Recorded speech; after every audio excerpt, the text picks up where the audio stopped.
Hi, I'm James. And I'm Grace. We're a late 30s couple working to learn all the skills we need to transition to being full-time sail cruisers within the next 2 years. This is the first episode in our documenting of all the things we are doing to retire early and live the life we have dreamed of for years. Come along as we take our first steps in becoming Midlife Castaways. In October 2025, I was shopping around for ways to learn how to sail in the open ocean, having only ever sailed in lakes and rivers. I came across a course that would let us spend a week on a catamaran off the South Florida coast. Upon signing up for the course, we received our books and set about studying for a week afloat. Each book contained a significant amount of material that needed review, as well as quizzes to ensure you understood the more important points. This gave us the much-needed nautical vocabulary, understanding of the general sailboat construction, and an overview of the procedures to safely handle the boat before coming aboard. In the days leading up to our course, we packed for the week into a single backpack ruck, as storage on the boat would be extremely limited. Dropped the dogs off at the sitter and flew to Miami. However, before we would step aboard our floating classroom, we had one special day trip in mind, and we made a stop at the Miami Boat Show. When James initially signed up for the class, we didn't even know this was happening the same weekend. But when we realized the opportunity, we shifted our flights to be a day earlier so we could go see the show. After catching a bus to Sailor's Cove, we toured several of the latest catamarans, each being a boat we could only ever hope to one day crew, as they were all well beyond our budget. While most everything shown is well outside our current financial potential, we wanted to see the newest technology and get a feel for the features we might one day want to look for in our future floating home. Besides touring all the display boats, we also took the opportunity to sit in on a couple of panels to expand our knowledge. James sat in on a panel about how to find and select a boat broker, while I sat in on a discussion about weather and meteorology. At the end of the day, we finished the show by visiting the convention center, which housed several vendors with the latest gadgets and accessories that would be helpful additions to any boat we might one day own. From dive gear to fishing supplies, boat instrumentation to apparel, there was a lot to take in and a lot more that we realized we would need to consider for equipping our future home. Hey guys, so we just got to the Blue Water Sailing School in Fort Lauderdale, Florida, and I want to give you guys a tour of the boat that we're going to be on. The Island Spirit 37. Really cool boat. Let's just step down here on the transom. It's low tide currently.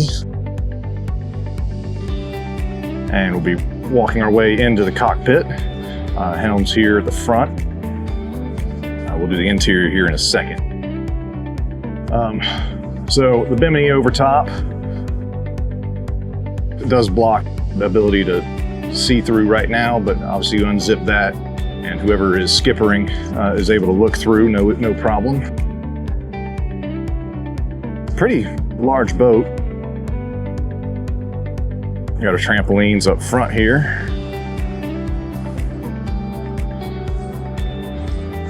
And our mast. I don't know off the top of my head how big of a mast we have. Furling jib. And there's a little bit of boat traffic out here right now, so excuse the shaky camera. I'm a little unsteady on my feet as I get my sea legs.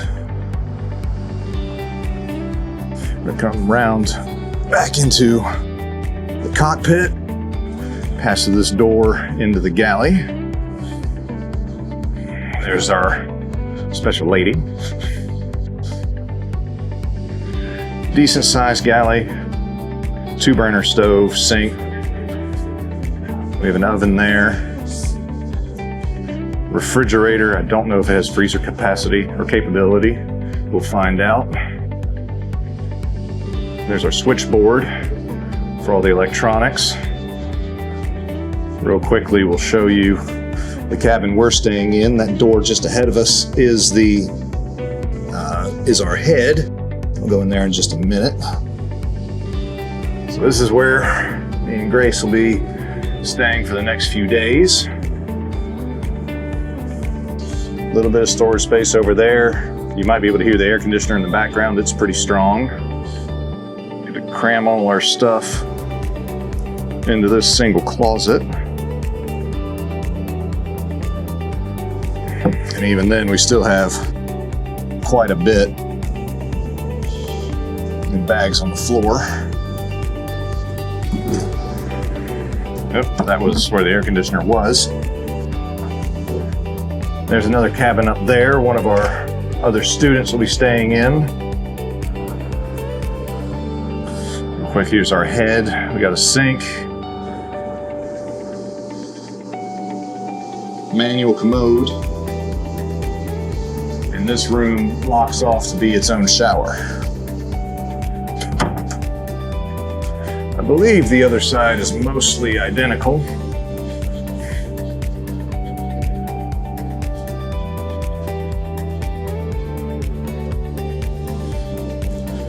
Down here, I haven't been on this side yet myself.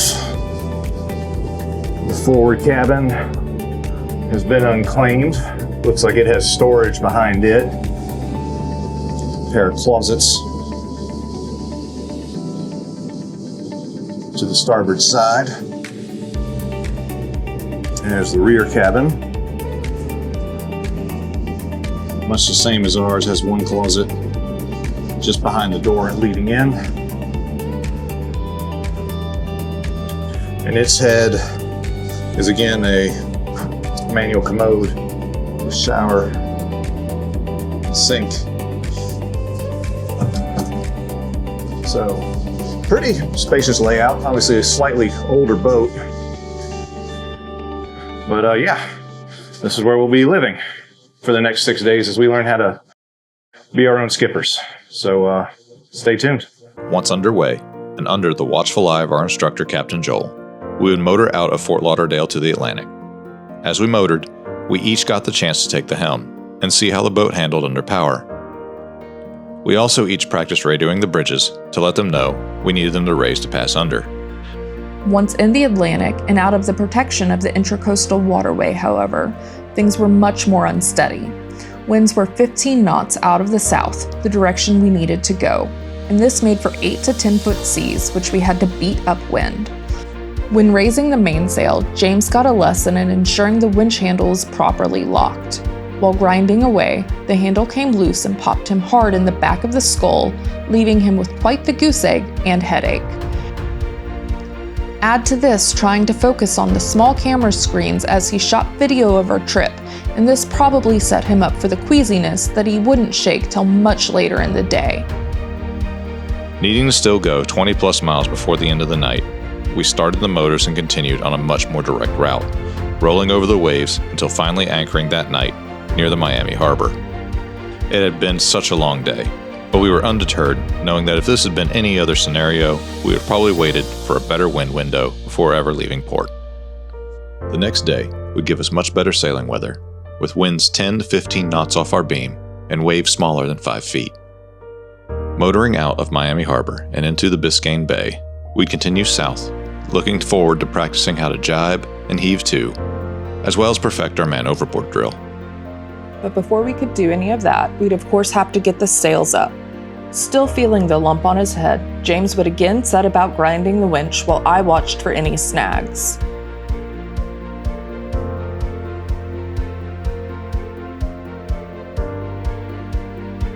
This exercise was always a workout, and needless to say, we decided that electric winches or a power drill would be a must on our future boat.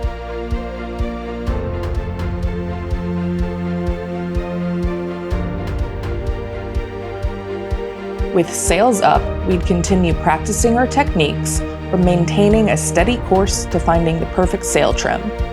The day was absolutely perfect. It was the definition of champagne sailing, and we started not wanting to return home at all.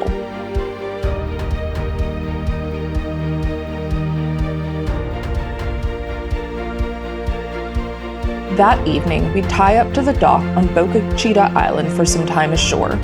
Formerly owned by the founder of Honeywell and now a state park, the island is home to this historic lighthouse and was the perfect spot to enjoy this awesome sunset.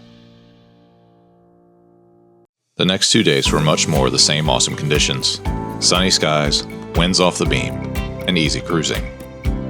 We were beginning to feel like we had the hang of it, and could not wait to be like so many of the other boats we'd pass. Anchored in a floating home in a tropical paradise, with our only worry being the next weather window to set sail. By day 3, we had made it to Key Largo and had turned around to begin sailing home. And by day 4, we were back near Key Biscayne. Each day being spent practicing and refining our skills. On our last day, Poseidon would have a laugh at us, giving us no wind to bring us home. We found our condition to be a full 180 from how we'd started the journey, and were forced to spend the day motoring back to Fort Lauderdale. It was the epitome of irony, but none of that mattered to us. We felt like we had accomplished so much over the course of the week, and we were no longer wondering if we could make this a life, but how do we get to this life? With our minds set on making this a life, we returned the boat and said goodbye to our captain and crew, and flew home more determined than ever to become castaways. Thank you for watching. If you liked this video, please give us a like, and be sure to subscribe to our channel to see more of the things we are doing to transition to becoming midlife castaways.